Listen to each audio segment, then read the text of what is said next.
चंद्रप्रभं प्रभाधीशं चंद्रशेखरचंद्रनं चंद्रलक्ष्म्याङ्कचन्द्राङ्कं चंद्रबीजं नमोऽस्तु ते।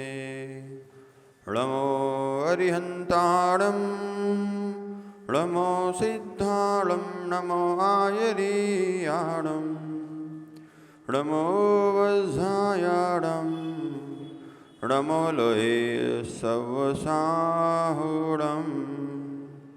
श्री 1008 आदिनाथ भगवान की, श्री 1008 पदम प्रभु भगवान की, श्री 1008 पार्श्वनाथ भगवान की, श्री 1008 महावीर भगवान की, आचार्य भगवान श्री 108 वर्धमान सागर जी महाराज की, गणाचार्य आचार्य श्री 108 विराट सागर जी महाराज की, पट्टाचार्य आचार्य भगवान श्री 108 अध्यात्म योगी चर्या श्रवणी विशुद्ध सागर जी गुरुदेव की।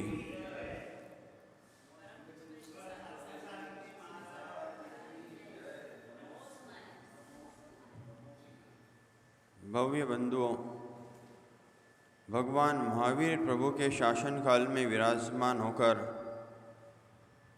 हम उनकी पावन पीयूष देशना का यहाँ रसपान कर रहे हैं। तीर्थंकर जिनेन्द्र की यह पीयूष देशना जगत कल्याणी है, स्वात्म सुख को प्रदान करने वाली, जिन मुखोद्भव सरस्वती, जयवंत हो श्रवण संस्कृति, नमोस्तु शासन। जिनागम में कृत्रिम अकृत्रिम चैत्यालयों की व्याख्या बताई। जो शिल्पियों के द्वारा बनाया गया है वह बिंब कृत्रिम है, जो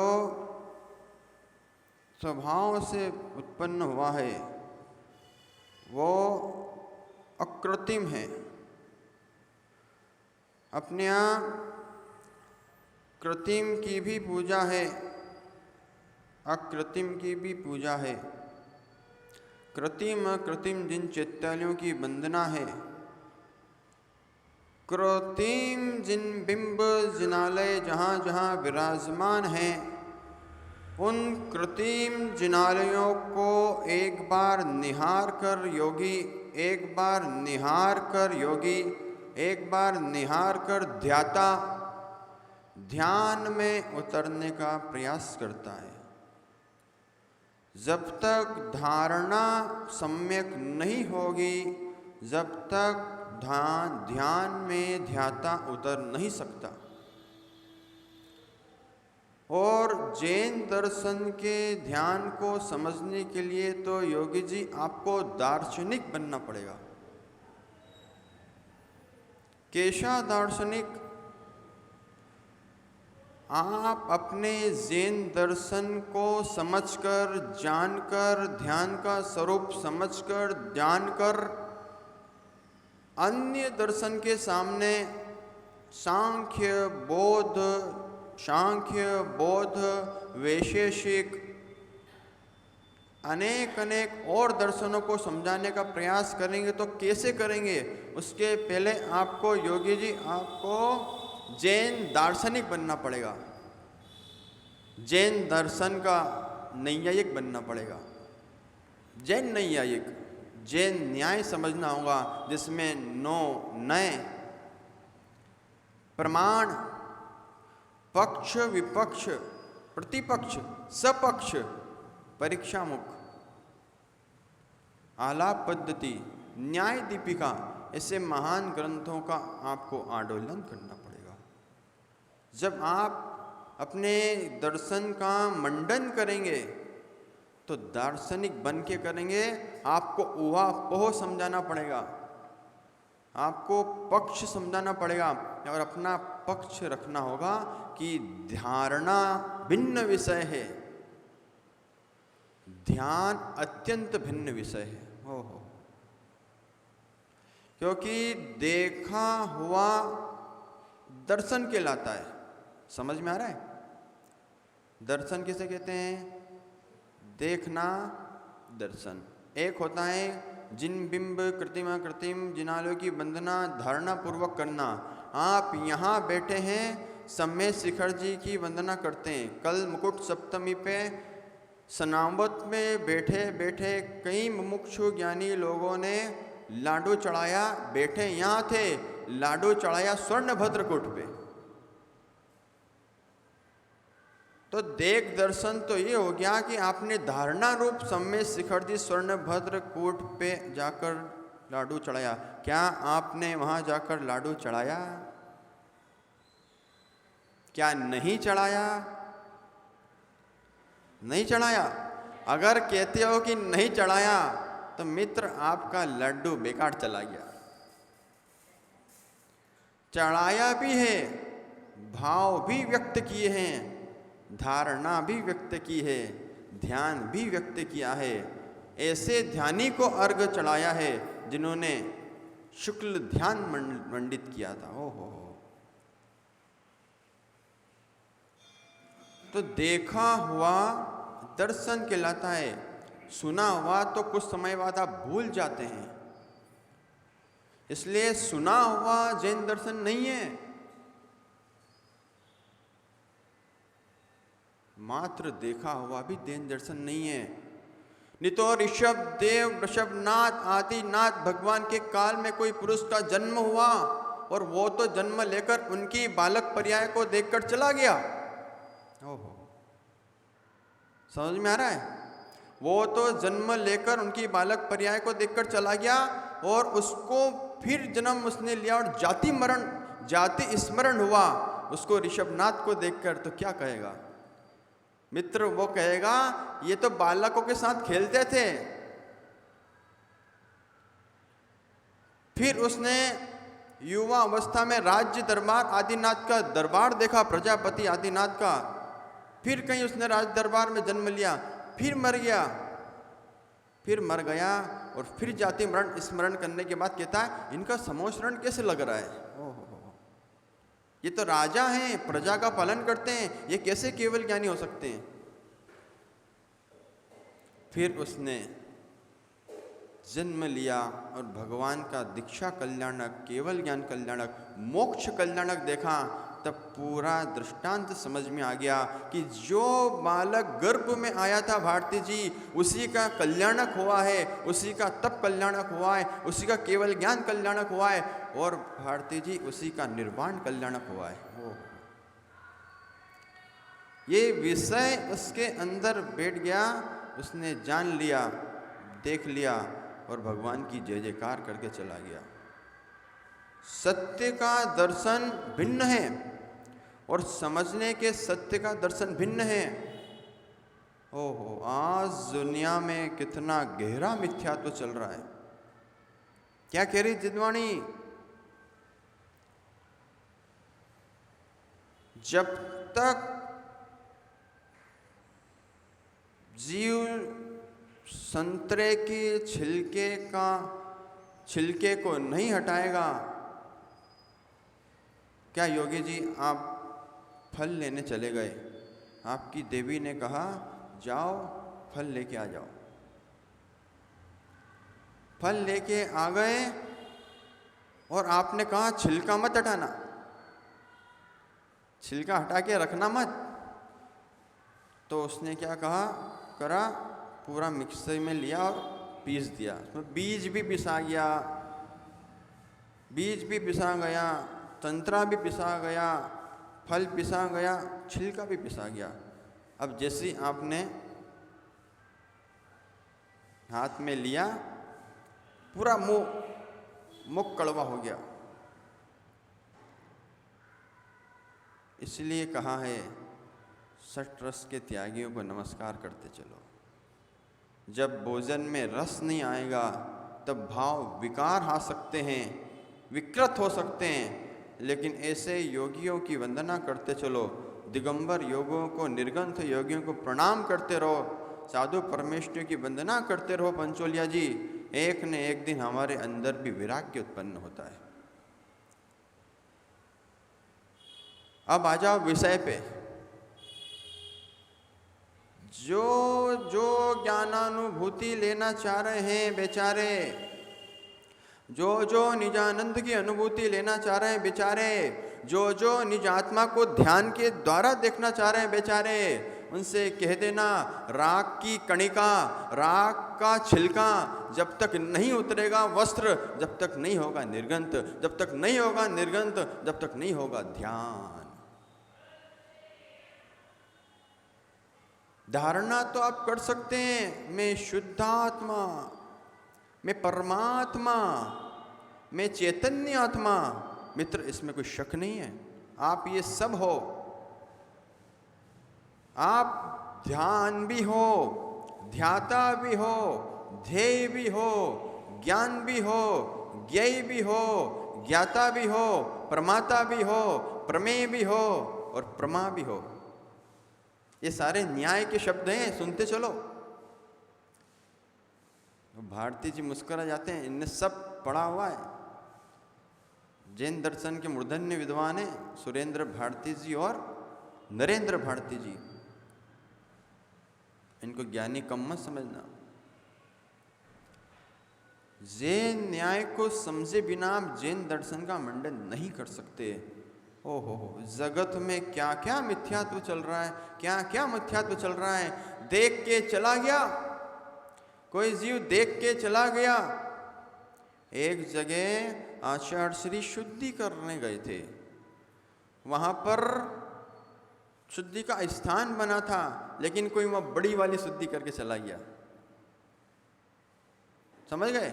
वहां मुनियों का शुद्धि का स्थान था, लेकिन बड़ी शुद्धि करके चला गया। और उसने सोचा बड़ी शुद्धि तो हो ही गई है, कुछ पत्थर रख देता हूँ, किसी को दिखेगा नहीं। और कई अज्ञानी ज्ञानी जीव आए, मिथ्यात्व से ग्रसित लोग आए, उन्होंने उसको समझा कि कोई देव स्थान बना के चला गया है। और क्या रख दिया वहां पर? कोई फूल रखने लगा, कोई अगरबत्ती रखने रखा, कोई प्रसाद चढ़ाने लगा। तो देख के चला गया और ग्रहण करके चला गया, तो मिथ्यात्व को धारण कर लिया, मिथ्यात्व को ग्रहण कर लिया। वहीं कई नेताजी भी आए। नेताजी ने चुनाव जीतने के चक्कर में उसी बटैया को, उसी अशुद्ध बटैया को देव समझ के न जाने कितनी बार नमस्कार कर लिया। ओहो, गहरा गहरा गहरा मिथ्या तो चल रहा है। एक विषय चल रहा है देश भर में, नांदनी मठ में रहने वाली हथनी के ऊपर सबकी दृष्टिपात हो रही, सब देख रहे हैं। गुरुदेव का भी उसको चतुर्मास में आशीर्वाद प्राप्त हुआ। लेकिन भारती जी, पूरे शासन से यही कहना है कि जो जैन धर्म 14 लाख गौशालाओं को पालने की क्षमता रखता है, वो एक हथनी को दुख कैसे दे सकता है? ओहो, आज जैनियों के द्वारा ही सबसे अधिक गौशालाएं पालन की जा रही है, परिपालित हो रही हैं, उनका परिपालन चल रहा है, उनको पाल रहे हैं। और जो जैन जीवों को देख देख कर चलता है कहीं मरण ना हो जाए, वो किसी हथनी को, हाथी को दुख कैसे दे सकता है? यही हुआ है। जैन न्याय को नहीं समझने के कारण, जैन धर्म को संपूर्ण नहीं समझने के कारण और विद्वान मुनियों को नहीं समझने के कारण देश में ये हालात पैदा हो गए हैं कि जैनियों को दबाया जा रहा है। आपकी बात को नकार दिया जाता है। आप कितनी रैली निकाल लो, कितनी याचिका नोटिस दे लो, ले लो, कितना ही विरोध कर लो, लेकिन क्यों? क्योंकि हम में आपस में एकता नहीं है। ओहो, जब शासन के ऊपर बात आती है तब सब एक खड़े मिलते हैं, लेकिन जब शासन से हट के बात करो तो भाई भी भाई से नहीं बोलता है। एक भाई उस मंदिर जाता है तो एक भाई उस मंदिर जाता है, एक भाई उस गुरु को ज़्यादा मानता है, एक भाई उन गुरु का ज़्यादा भक्त है। मित्र, सबको बराबर लेके चलोगे तो बराबर का हक मिलेगा। और जैन धर्म का अनुशासन, जैन धर्म का मार्ग इस देश में जयवंत करना है तो हर प्राणी को समझना होगा कि जैन धर्म किसी का विघात करना नहीं जानता, जैन धर्म किसी की हत्या करना नहीं जानता, जैन धर्म किसी को मिथ्यात्व में डालना नहीं जानता। ये तो ऐसा हमारा जैन दर्शन है जिसने कई बड़े बड़े मिथ्यात्व से चूर लोगों का, मानी लोगों का मान दूर कर दिया और केवल ज्ञान तक प्रकट करवा दिया। ओहो, एक हाथी वो हथनी, और एक हाथी, एक गांव में एक हाथी का मरण हो गया। एक गांव में एक हाथी का भारती जी मरण हो गया। गांव के लोगों ने उसको एक खेत में गाड़ दिया। देखना मिथ्यात्व की भूमिका। हाथी मर के जमीन में गड़ गया, लोगों ने हाथ जोड़ना प्रारंभ कर दिए। अब उस जगह से जितने लोग निकलते हैं सब फूल चढ़ा के जाते हैं, कोई दीप लगा के जाता है, कोई हाथ जोड़ के जाता है, और गाड़ी वाले गाड़ी रोक कर जाते हैं। ये उनकी रिस्पेक्ट है, ये उनका सम्मान है, लेकिन ये एक गहरा मिथ्यात्व है। ओहो, ऐसे जितने जीव मरते जाएंगे, जितने बुजुर्ग लोग मरते जाएंगे, उन सबको गाड़ते जाओगे क्या? ऐसे ही जितनी जितनी जितनी तस्वीरें होती है ये पूज्य नहीं होती।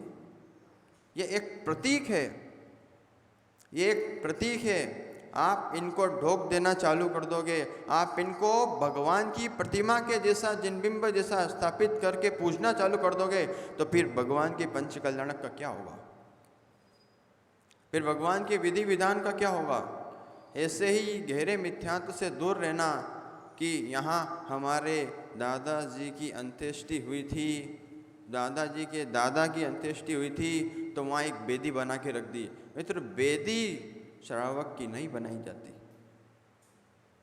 जो श्रावक उत्कृष्ट समाधि मुनि व्रत धारण करके पीछे कमंडल के साथ गुरु सानिध्य में देह का त्याग करता है, उसकी बेदी बनाई जाती है, उसका एक चौकोर आकार दे दिया जाता है, उसका एक छतरी उसकी एक छतरी बना दी जाती है, जिससे लोगों को बोध हो और नाम लिख दिया जाता है। ऐसे ही इस मिथ्यात्व से हमेशा दूर रहना। जैन दर्शन को समझना है तो अपने भावों को समझना होगा। जो अपने भावों को समझ जाएगा वो जैन दर्शन को समझने लगेगा। इसलिए ध्यान, धारणा समझ में आ रहा है? ध्यान भिन्न है, धारणा भिन्न है। जब धारणा टूटेगी, जब धारणा टूटेगी, जब धारणा हटेगी ध्यानी के मन से, ध्यानी के योग से, योगी जी, तब ध्यान प्रारंभ होगा। मैंने कह दिया, मैंने कह दिया, ओम का ध्यान करो, अरहम का ध्यान करो, पंच परमेष्ठी वाचक मंत्रों का ध्यान करो, जिन बिंब कृत्रिम अकृत्रिम जिनालयों का ध्यान करो, पारसनाथ मूलनायक भगवान का ध्यान करो, तो वो धारणा है।